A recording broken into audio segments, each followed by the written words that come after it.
আসসালামু আলাইকুম দর্শক, সকালের ঢাকা কল্যাণপুর দারুসালাম ওভার ব্রিজের সামনে পুলিশ বক্স বরাবর চলে যাচ্ছে। জীবনের দাম নাই।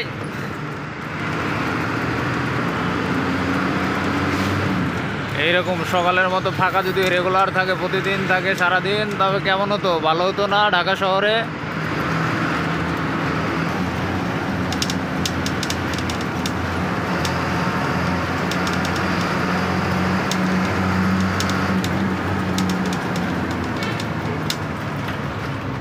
ভাই সিএনজি জমা আছে ভাই, হালকা টান যাবে, প্রাইভেট আছে, আসতে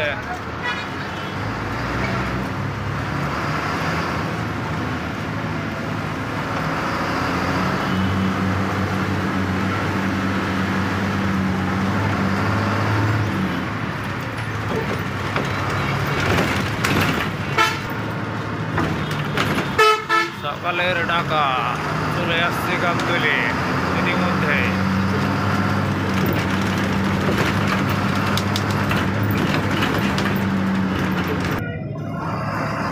কানালিয়া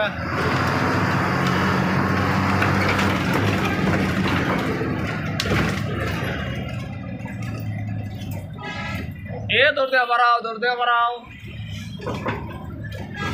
হালকা প্রাইভেট আছে ভাই। দেন আরে বেরোতে দেন, আরে বেরোতে দেন, আসতে করে মুঠো দেন, আসতে ব্রেক।